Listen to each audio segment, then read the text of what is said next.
Hi, everybody. Welcome to the Masonic Cancer Center seminar. It is my distinct pleasure to introduce our guest, Dr. Sharon Savage, who is Chief of the Clinical Genetics Branch within the Division of Cancer Epidemiology and Genetics, which is the NCI, which is the intramural branch concerned with epidemiology of cancer, mainly. Sharon's a longtime colleague. We first got to know each other working on the first GWAS for osteosarcoma, and continue to have that commonality. Sharon also works with a number of genetic diseases, and so is also friendly colleagues and collaborators with many other people in the Twin Cities. Who are working on things like Li-Fraumeni syndrome or dyskeratosis congenita. She got her undergraduate degree from Worcester Polytechnic Institute in Massachusetts, her MD from University of Vermont, and then I missed where you did residency, but I know you did fellowship in pediatric oncology at Johns Hopkins, and then has been at the NCI ever since. Also, it wasn't too hard to entice her out to Minnesota because her daughter is a gopher as well currently.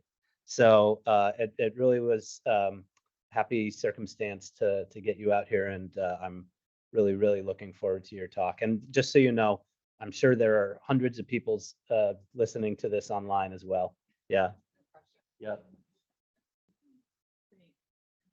Thanks, Logan, for the invitation. And of course, it's great to be back and be able to actually spend some time in Minnesota doing both work and pleasure.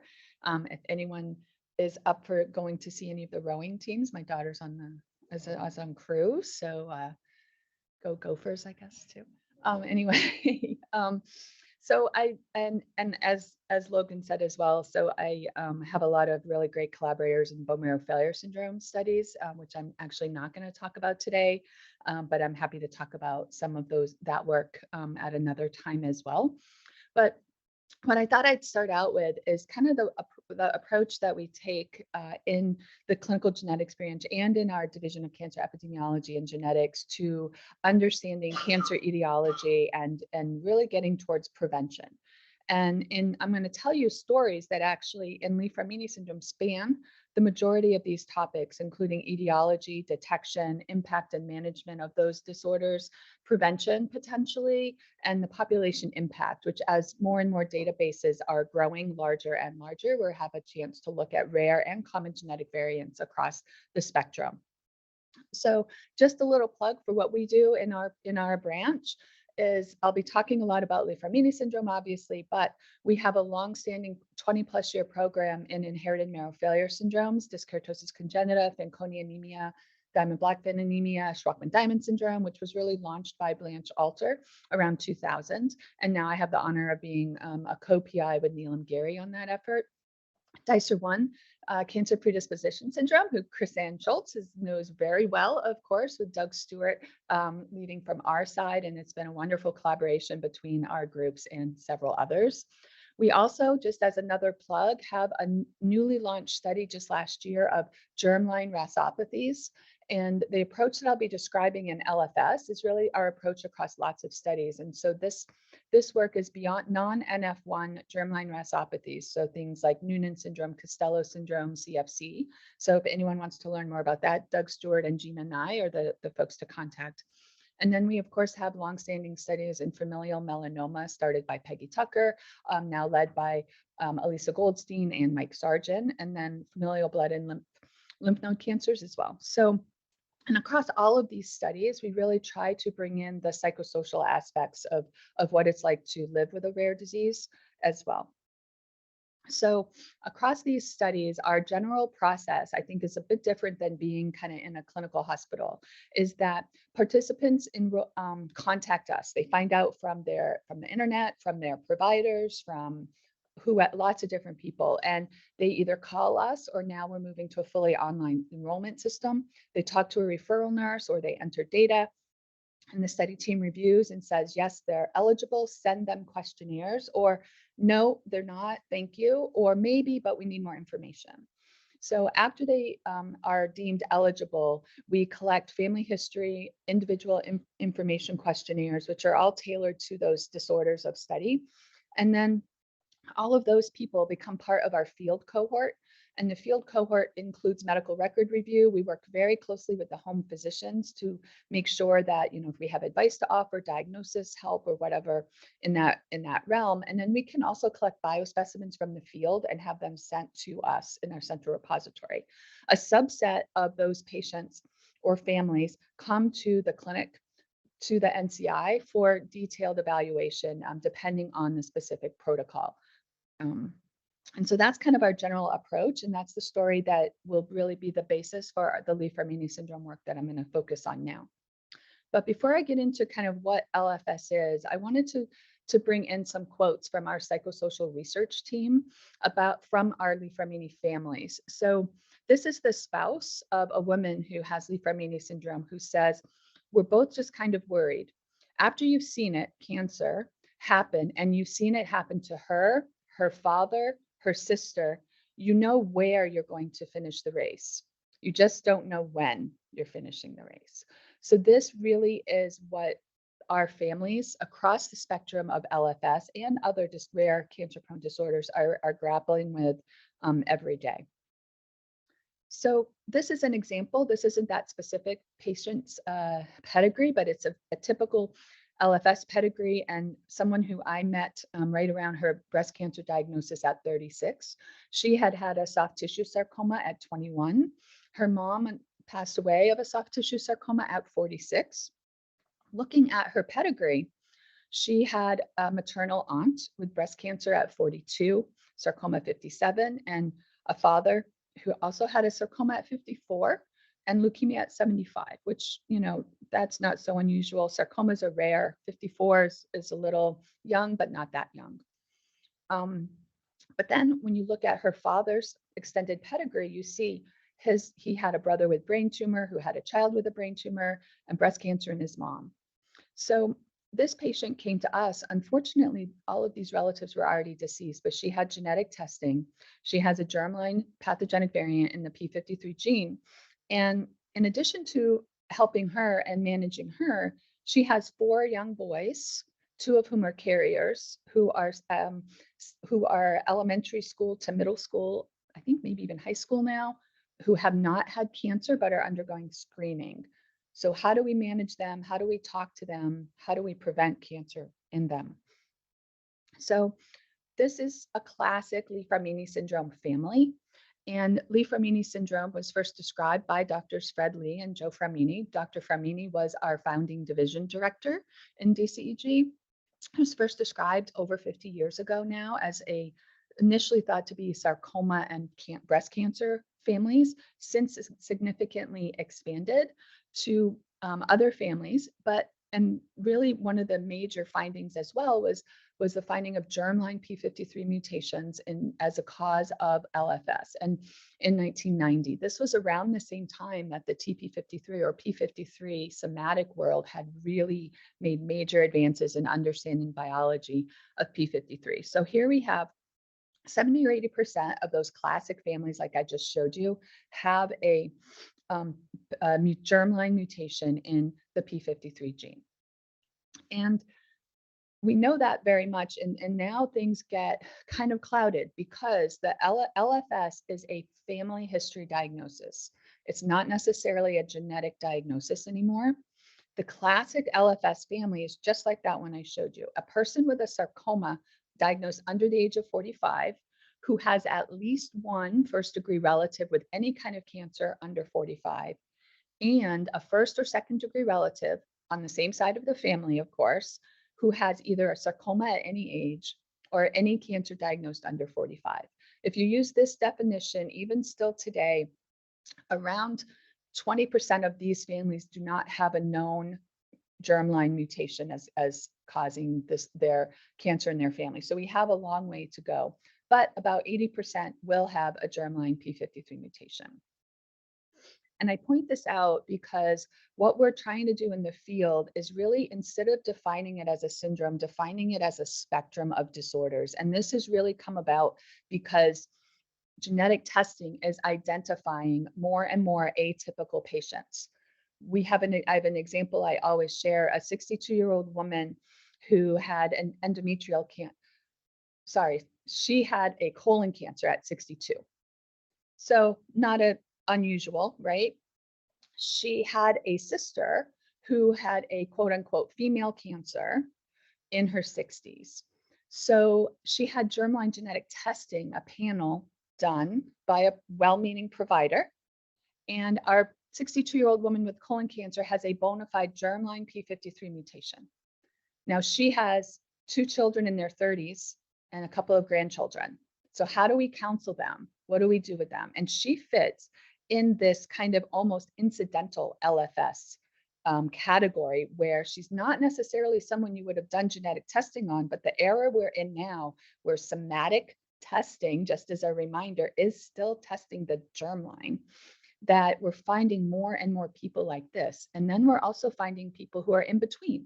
There are people with germline mutations who have not had cancer or have not yet had cancer. There's variable penetrance. And I'm only going to, at the end, very quickly touch on the whole issue of clonal hematopoiesis, because of course, P53 likes to think it's very important. And so it's one of the most commonly mutated genes in clonal hematopoiesis, which happens basically as we age and has been associated with a variety of phenotypes, of course. So our study in the intramural program at the NCI really was set out. We opened to accrual in 2011. I was fortunate to be the PI with Fong Mai, who has since moved on to Pittsburgh. And now Payal Kincha, who's a junior investigator, is the lead PI of our study. We've accrued more than 220 families over the years. We have about 140 who come for annual cancer screening. I'm going to show you some of those results. We have more than 900 participants because we enroll the affected individuals and their unaffected relatives, because as we tell the families, we want to know what's part of having one of these disorders. This goes for all of our studies, versus what's just part of being a member of that family. And we've learned a lot from those family members as well. So I'm going to touch on a lot of the key aspects from our study. And I will emphasize, though, that these have also been opportunities to validate existing data, to combine data with other colleagues and build a consortium to understand LFS. But first, this was our publication in 2016, where we just took a look at our cohort and said, is our cohort similar to what we might expect from the literature? And this shows in blue the overall, and in red the cancer-free survival for women and men. And what you can see, we had 189 women, and about half of them had had at least one cancer by age 31, and about half of the men by age 46. And you can see early on in childhood as well, early childhood cancers, as well as older onset cancers. So again, this was 6+ years ago now that we looked at the data, and we recently published our updated cohort and showed that we see pretty much the same pattern of cancers in our cohort of LFS families as you see in the literature, as what was reported in the formerly known, the database formerly known as the IARC database, which I'm also going to touch on. But breast cancer by far and away is the most common, followed by sarcomas, brain tumors, osteosarcoma, heme, colorectal, et cetera. And really the phenotypes have expanded, and we kind of risk of any cancer essentially is now associated with germline P53 mutations. So in this study, we looked at now we had 480 people in our study who had a germline pathogenic variant in P53 from 143 families. You can see the median age was in the mid-30s. 63% had had at least one cancer prior to enrollment in our study or during follow-up, and we evaluated the medical records. And the other thing we did in this study was a recent assay by Giacomelli et al. Had assessed somatic mutations in P53, looking at loss of function and dominant negative effects. So we took that as an opportunity to classify the variants in our families and look at phenotype. But first, we did something that also hadn't been done before, and something that Blanche Alter had done in the bone marrow failure syndromes that I thought was really meaningful, which was to look at, compare the rates of cancer in our patients with that of the general population. So we looked at the SEER data from 1975 to 2017, after age adjusting, sex adjusting, et cetera. We found that the people with germline mutations were about 24 times more likely to get cancer than the general population. That's overall. And there's a lot of subdivisions, et cetera. But you can see the highest incidence was in childhood. And this is up to age 30, with 1 being the population kind of expected. And I just put this up because I'm sure there's a lot of folks in the audience who are interested in various different kinds of cancer. And again, this is like a real data-packed slide and paper. The arrows represent 1, so what we would expect from the general population. And what you can see is that breast cancer is, of course, extremely high with standardized incidence ratios ranging from around 500 into 70-ish in the 50s, the teens to 30s. And you can just basically see, even though some of the confidence intervals are of course wide, our numbers are still small, the incidence of cancer in LFS, even of specific cancers, is really extremely high.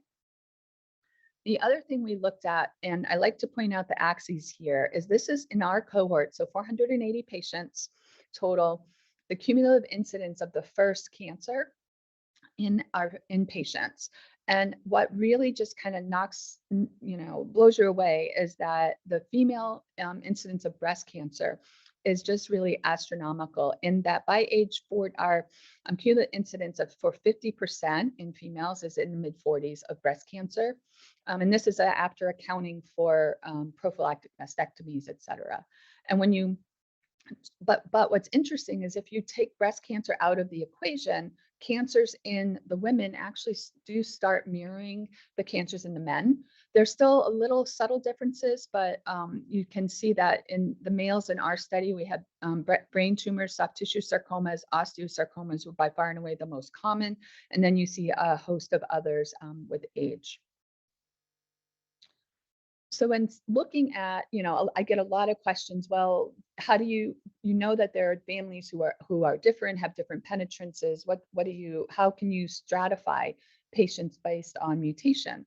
There have been a lot of studies that have tried to do this, and we took an approach where we used the Giacomelli assay data and looked at the effects of whether you had a dominant negative or loss of function mutation, or a mutation that might do both or wasn't included. And we're starting to see some separations by the type of, so if you have a loss of function variant, which is this purple curve, you can see earlier age at onset of cancer compared with those that are dominant negative but not loss of function, and some things in between. Again, the confidence intervals are still wide, but what we're working through now is, with the consortium that we've helped develop, try to get more precise numbers and do more than just this method to look at the effects of the P53 mutations.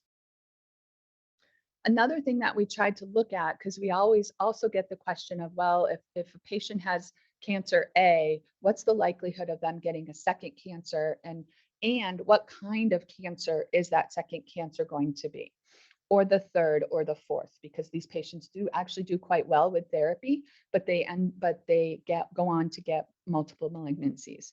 So we did try to take a look at this and looked at the probability of a second cancer diagnosis after the first, by the time and age at first diagnosis.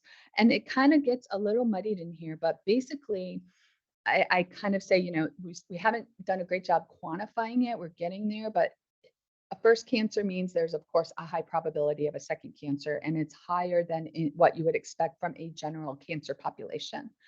Kelvin DeAndre, who did this analysis, is a fellow in my group, who also said, well, let's see, are there patterns between the time of first and second cancer? And this plot, I think, is just, it's not quantitative, but it's a nice descriptive way where, sorted by age, on the x-axis. The blue dots are the age at first cancer diagnosis, and the red dots are the age at second cancer diagnosis.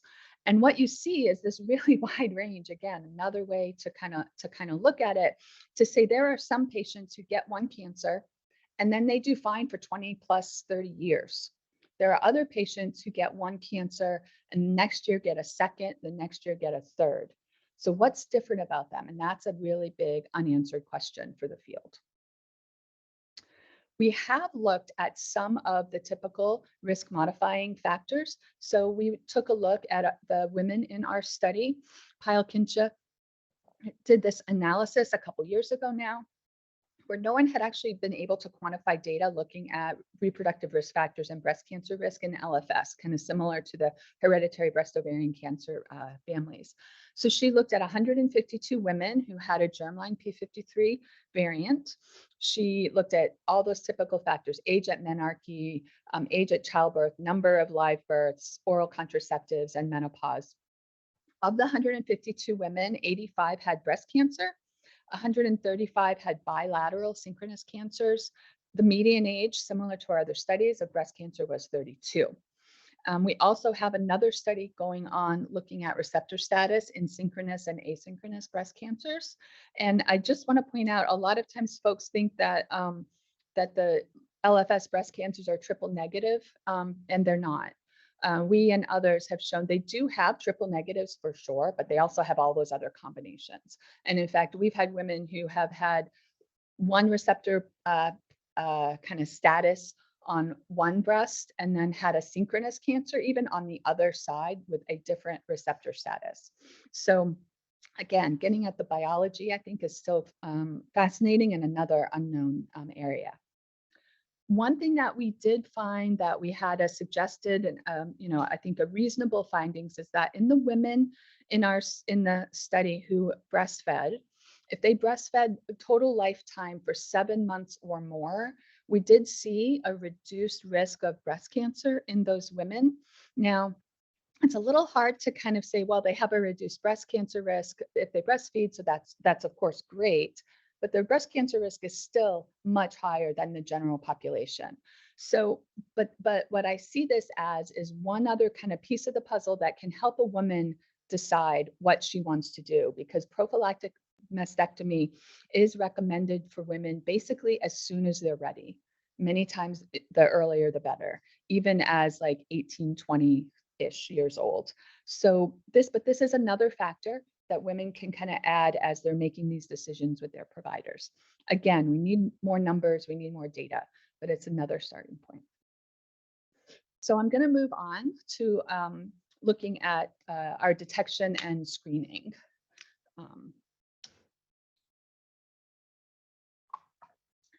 After we test for claustrophobia in the MRI machine, right? Those of you who see patients in clinic, and especially who do cancer susceptibility syndromes, know that there are very, very few evidence-based guidelines for how to screen for cancer in people with hereditary syndromes. Kind of the hereditary breast ovarian cancer, hereditary colorectal cancer, kind of like those things have lots of good data. There's guidelines. Most of these other syndromes, including LFS, there are not evidence-based data. And that's what we're up against with these families. So in 2016, David Malkin at Sick Kids in Toronto published the follow-up of his first cancer screening study in LFS, where he developed a plan for annual whole body MRI, brain MRI. The children got abdominal ultrasounds every 4 months or so. Everyone got blood draws every 4 months for tumor markers. And in the follow-up, the second study, which I just, as background, he had 89 mutation carriers. And what you can see is in red, the overall survival of those who agreed to surveillance compared with the blue, those who declined surveillance. So again, you detect cancers early, you improve outcomes, you improve survival. So this was really kind of the second startup where we started to have really evidence that whole body MRI worked. But again, even the second study only has 89 patients. So that was one of the major goals in our study at the NCI. So we have been bringing those 140 or 142 patients to clinic annually. Starting at 3, the only reason we're starting at age 3 is just our infrastructure is less well equipped for the little kids. And so we have more of an adult or teen cohort, but they're coming annually for the same evaluations that I just mentioned, including we recommend colonoscopy every 3 years, usually done at home, and breast MRI for the women, and mammography if they want to do that starting around age 40. And the reason we do this, and many others, everyone kind of around the world are doing it now, is whole body MRI is really powerful, of course, in a lot of different ways. And this is a 42-year-old woman who, non-smoker, had a little something, even in her lung, which normally, you can't see lungs well on MRI, but we see a little something here that's not quite right.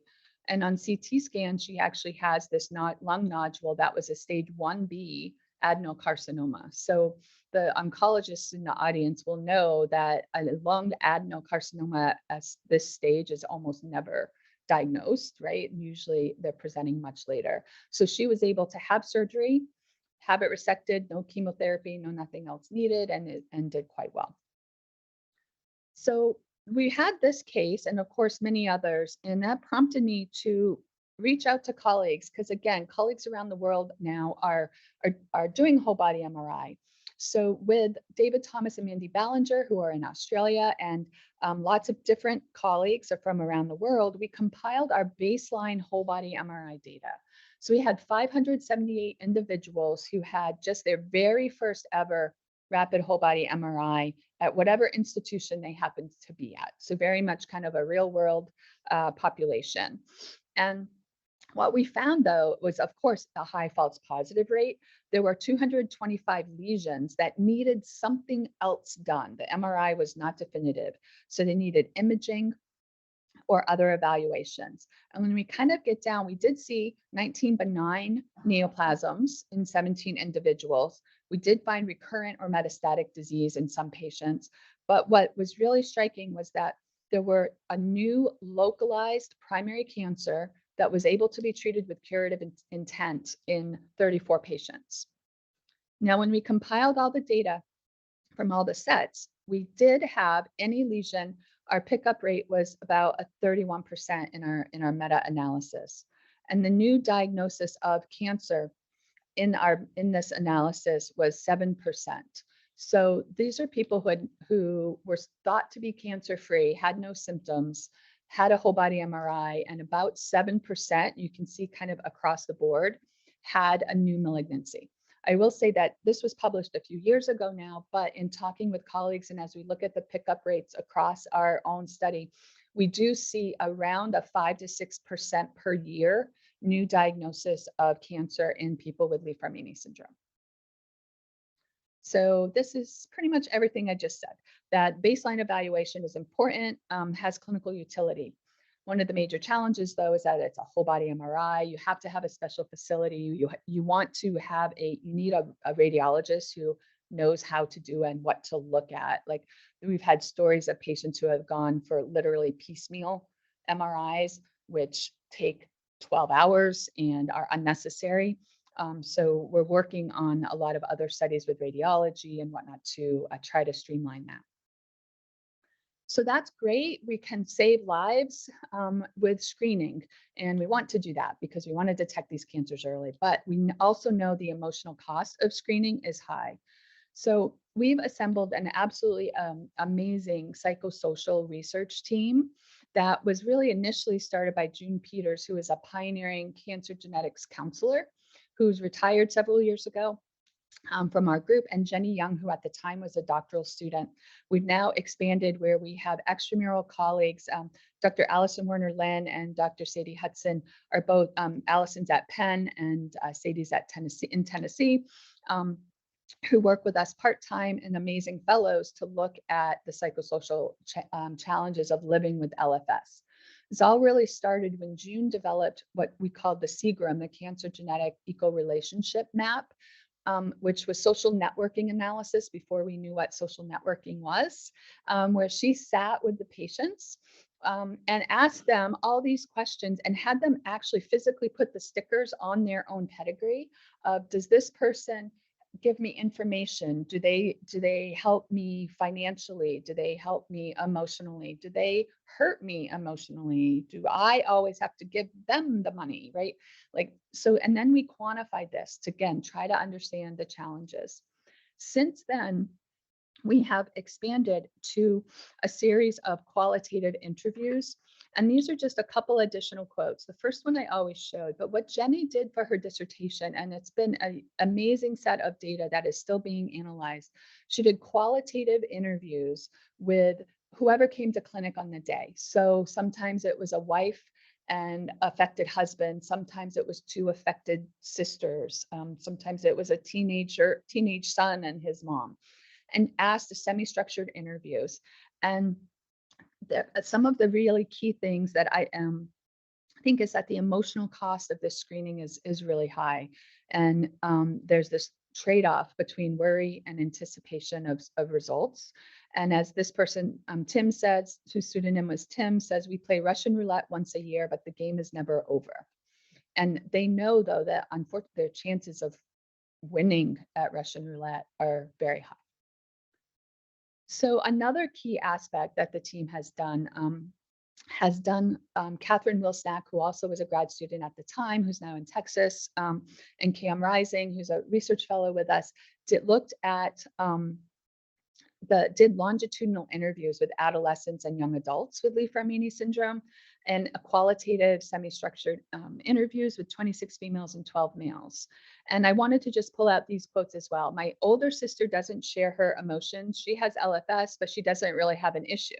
She's had a stage 0, I'm not sure what that means, but breast cancer, okay, probably a DCIS. And that's all she's ever had. Whereas I've had 9 brain surgeries and a double mastectomy. Okay. Another one about genetic testing. I remember my dad ripping up his genetic test result and throwing it away. I was like, why did you do that? And he was like, I don't ever want to know. I don't want to know. I don't want you to know either. There's nothing you can do about it. Why would you want to live with that kind of fear? Okay. So as academics, we all think like, of course you want to do genetic testing. Of course you want to do cancer screening, right? You want to find these things early. In the real world, it's very complicated. And I'm sure we all know that from our own experiences as well. So another I thought was also very eye-opening was we had a fellow named Pat Boyd who was interested in embodied risk. Again, these are all areas that are not my expertise. I'm not a psychosocial researcher, but a couple additional quotes. And I think a lot of the people who take care of people with cancer, especially parents of kids with cancer, anytime one of my kids threw up, it was like electricity through my body. It was like, okay, maybe it's a brain tumor. The shock went through my system. It would just bring it all back. And every time my kid gets sick, I freak out. And then another person saying that there's certain things people shouldn't know. And one of them was that you're almost certainly going to die of cancer, because then every little pain you get in your side, you're like, oh, this must be cancer. Okay. So what are we going to do about it? We have all this data. We've quantified things. What's next? So one of the interesting things that we're pursuing is metabolism and mitochondria function in Li-Fraumeni syndrome. And there is a connection between mitochondria and P53 function that I'm just going to kind of touch on briefly. This was work really initiated and led by Paul Wang, who's an investigator in the National Heart, Lung, and Blood Institute, and Pingyuan Wang, where he was interested in mitochondrial metabolism and P53. And what he showed is that people who have Li-Fraumeni syndrome have a more rapid, have a different phosphocreatine recovery time after exercise. They actually recover from exercise more quickly, their mitochondria do, than people without LFS, in that they recover, they're based on a functional MRI analysis. And Paul also showed that if you looked in mutant mice, so he studied P53 mutant mice, and gave them metformin and looked at their mitochondrial metabolism, and showed that oxygen consumption rates were different were higher in mice who had the mutation and could be modulated if you gave them metformin. And he also looked at P53 mice and what happened to tumorigenesis, and has some data. Again, it's a small difference, but suggests that feeding mice metformin might reduce the tumorigenesis. So we were interested because metformin, of course, modulates AMP kinase, and there's a connection with P53, all the different pathways that we don't have time to really go into, but he was interested in further exploring that in people with LFS. So there was a pilot study that he did that, again, in people, this is just results from 2 patients, the time on metformin shown here, number of weeks, and looked at the oxygen consumption rates, as well as phosphocreatine recovery, again, in people on metformin. And these are markers of oxygen consumption of the mitochondria, and basically showed that if you give people with LFS metformin, their biomarkers of mitochondrial metabolism kind of get back to the baseline of the controls. And it's thought that there's this connection between inhibiting mitochondrial respiration and tumorigenesis that works through oxidative stress, autophagy, and that autophagy and cell cycle factors could potentially regulate. P53 likely has a role in this pathway.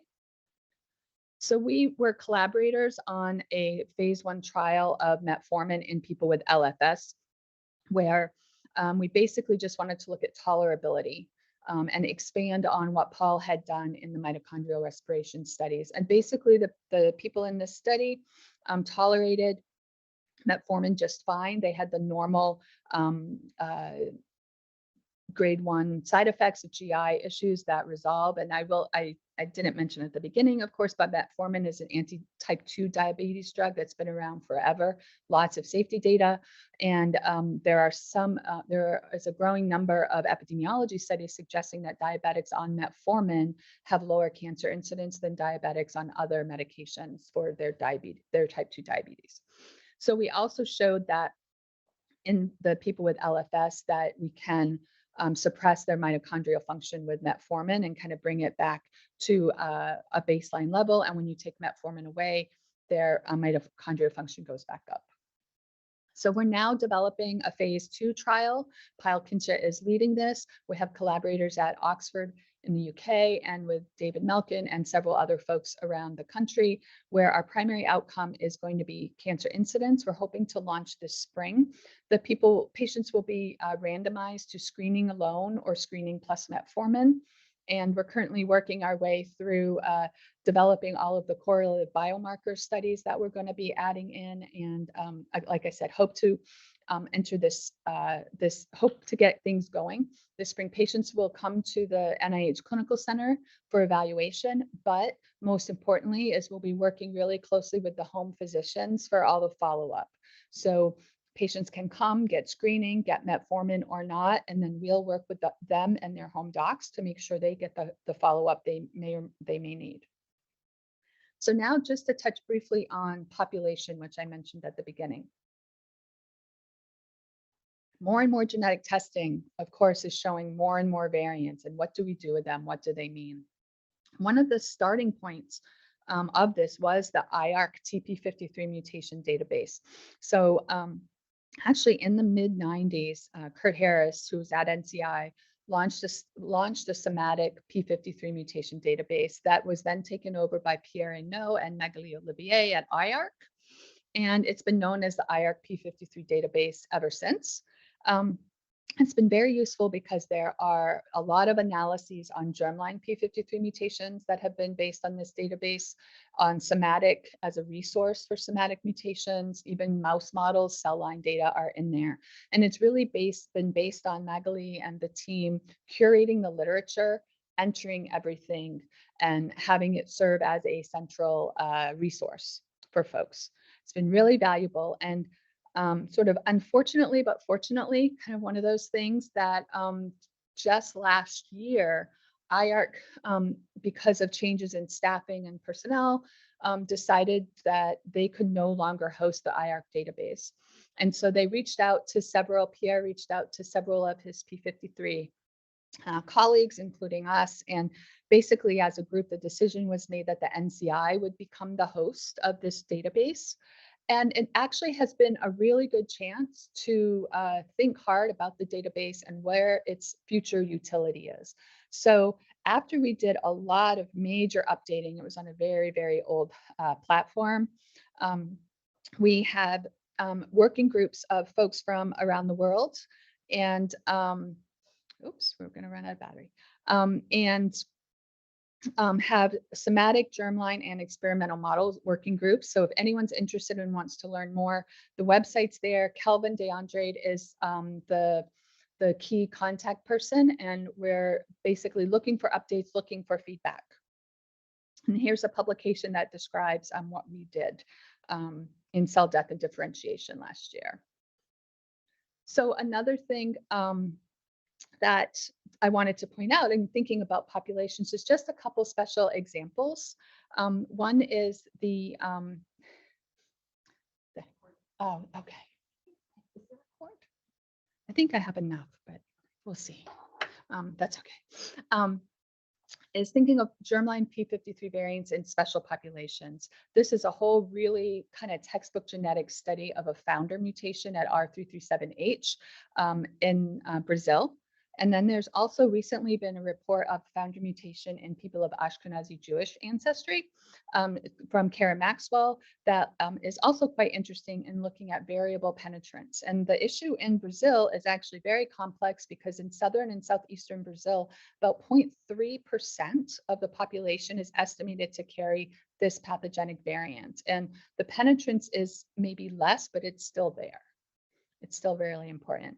So one of the things Kelvin did as part of his thesis work was explore first the exact database and then Genomad most recently, just looking at germline variants in these databases and populations and what they might convey. And he found that even after using very conservative curation criteria, we had about 1 in 3,500 to 5,700 individuals in those databases could be carrying a germline P53 mutation, which is way, way higher than we had ever thought.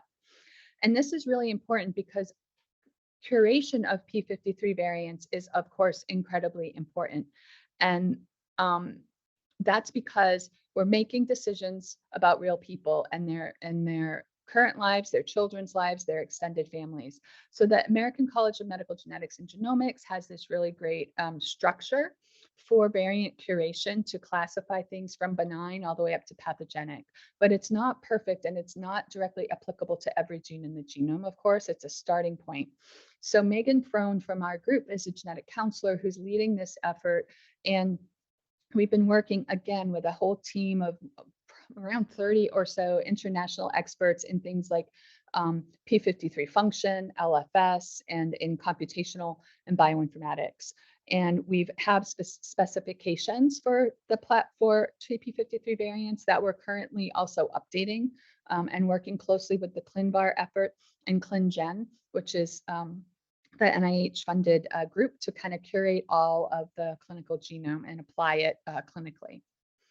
So this is some unpublished data that I'll just end on from Kelvin that he just presented at ASHG last week, where we said, well, is there really a 1 in 5,000 carrier of germline mutations of P53 in the general population? So he's looked at data from the UK Biobank of about 200,000 people and Geisinger Healthcare System, which is northern and central Pennsylvania, of 175,000 people that we have exome sequencing data from. And he said, let's look at all the exonic variants in P53 that have a variant allele fraction greater than 30% and classify it by the current VSEP recommendations. And what he showed was actually in these cohorts, somewhere between 25 and 59 people had a variant that would be considered as pathogenic. But there's a lot of potential confounders here. One is there is definitely survival bias in both cohorts because the UK Biobank sort of has a healthy volunteer effect. And the Geisinger healthcare system is even though it's a primary healthcare system for people of all age, the median age is like 65. So we're lacking those younger folks with these variants. The other thing that, of course, complicated it was in looking at the cancers they had. of the individuals with these pathogenic variants, just over half had a cancer. Some of those cancers, though, were hematologic. And the data were that the cancer was diagnosed either before or around the same time of the blood draw. So this is where clonal hematopoiesis comes in as an issue, in addition to the accumulation of variants as people age. Using a variant allele fraction of 30%, when we looked at 40%, the numbers didn't really change that much. So one of the take homes that we're trying to figure out is CHIP, clonal hematopoiesis, has been thought to be kind of a lower variant issue but a lower variant allele fraction issue, but maybe it's actually higher than we see. So we're currently working through a lot of this data and kind of figuring out where does this mean for the population, that idea of incidental LFS, right, or actual LFS. So with that, I will end and say that just a couple weeks ago, we hosted the 6th Li-Fraumeni Syndrome Association meeting at the NCI. This is Dr. Fraumeni who came, and our team, most of whom I've recognized throughout the talk. If anyone's interested, the talks and the entire program will be available online at the LFSA website, and I'd also be happy to point you there. Additionally, Judy Garber at Harvard has the study called Lift Up, which is looking at a lot of these issues of clonal hematopoiesis and germline P53 variant. So if you have patients of interest, definitely refer them to the Lift Up study. There's a website, and she would be happy to do that. And just as a quick plug, because telomere biology disorders are near and dear to my heart, I did want to just put this up there that I'm happy to talk about these at any time with others, but we just published the 2nd edition of the diagnoses and management guidelines. So definitely, if you are in the marrow failure world or in head and neck squamous cell cancer, GI, all kinds of things, definitely this is a great resource. So thank you very much. I'd be happy to take questions. I have a microphone for anyone who has a question.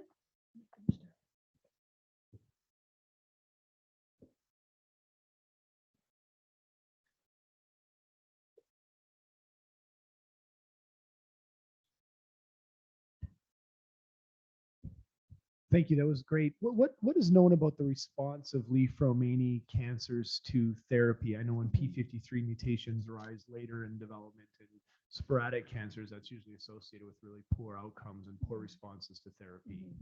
It's a really good question. And so there's a couple of things going on in the realm and a couple of things that haven't been well quantified, but in general, the patients with LFS do very well with standard therapy.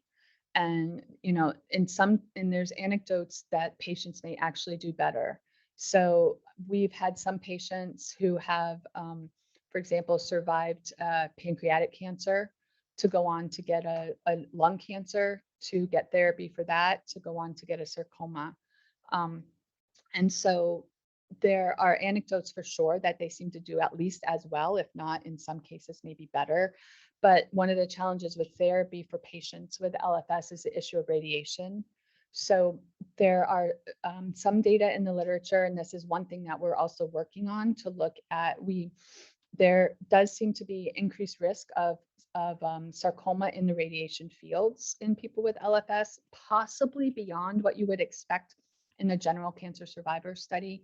And that's where Lindsay Morton and Anita Villani in Toronto and our group and the LIFE Consortium are working to compile that data. Another kind of related thing is, what do the tumors of the patients with LFS look like? So these are people who are already walking around with their first hit in P53, and we don't have a ton of data on all of those. And that's also something that others are sequencing and working towards. We've recently had a lot of really interesting discussions as well about if the first hit for all cancers is not P53, right? So what are the biological differences between the groups?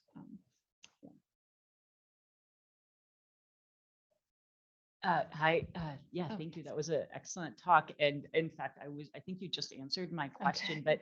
But, in myeloid tumors like AML and Mhm. myelodysplastic syndrome, more than 2/3 of them will lose their wild type allele, right? They either, Right. lose it or mutate it. So they Mhm. don't have a wild type allele. And I guess I don't know when Li-Fraumeni is, and it sounds like maybe Yeah. we don't know as a field. Is that? As a field in general, we don't. There have been just very few because this is a challenge for all rare diseases is that like we can do the quantification and put up the numbers and tell you how high the risk is, but the absolute numbers still become relatively low. So we did a small pilot study of about a dozen breast cancers and sequencing and again, didn't really get enough out there to learn much because by the time you look at the receptor status differences and everything, the numbers are really small.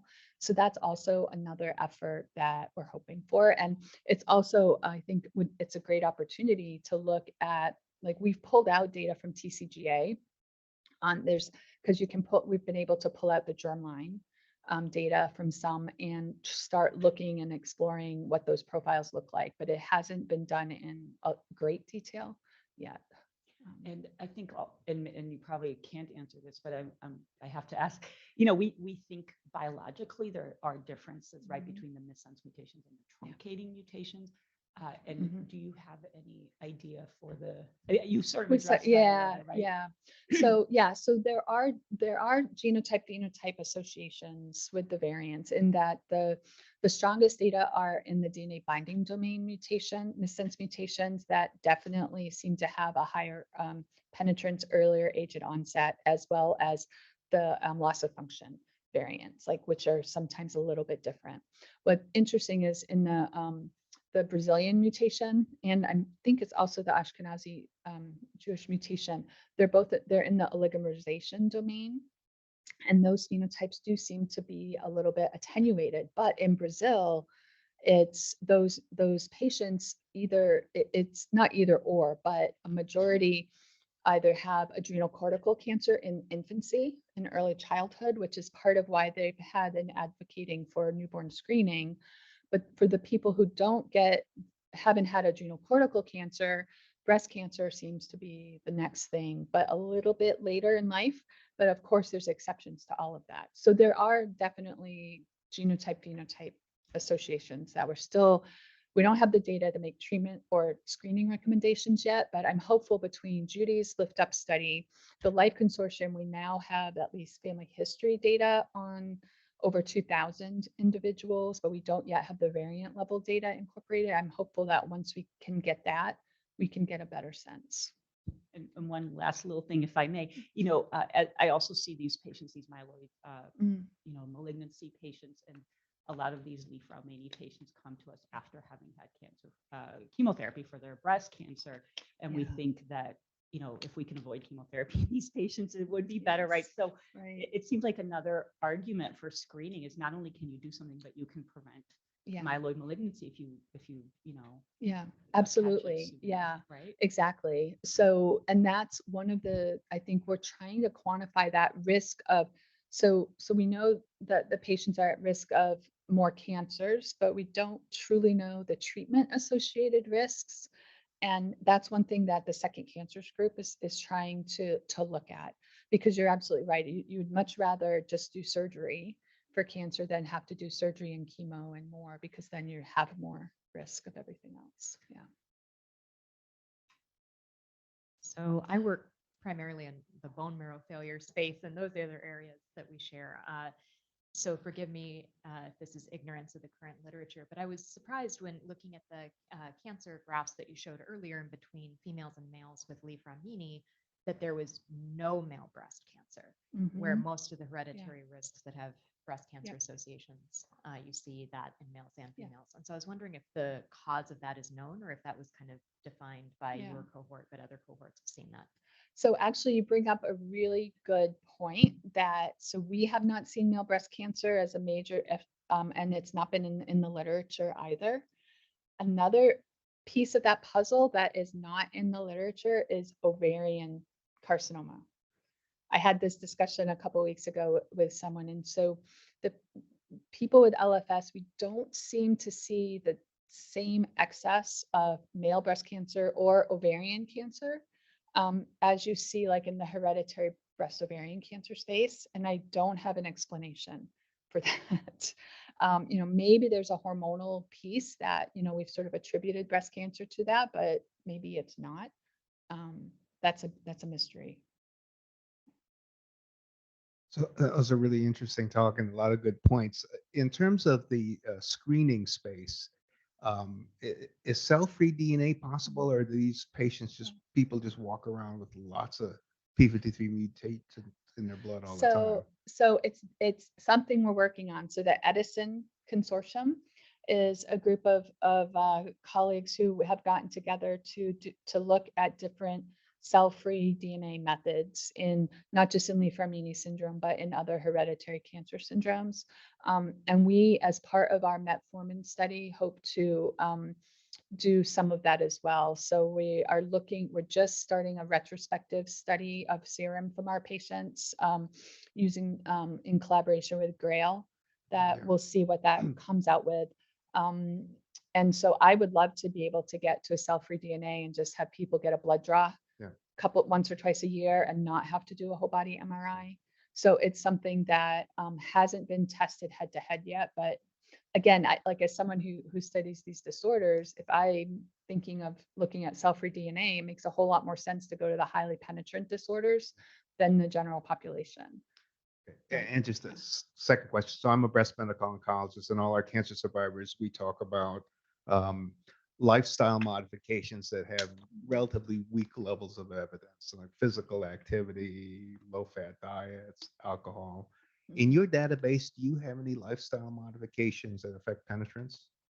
We've looked as best we can because I'm right next door to the metabolic epidemiology branch. And excuse me. And then also this question I think is also highly relevant because of the mitochondrial function and P53 connections. And so far in our data, we have not seen any association. So we looked at body mass index and we compared the people with the mutations with their relatives. We didn't see any statistical differences. I thought we might, but we didn't. We didn't have enough numbers to say look at smoking or really robustly measure exercise. But at least on the surface, they seem like the everyday general population. So yeah, it's something I'm really interested in pursuing on the metabolism side as well. Yeah.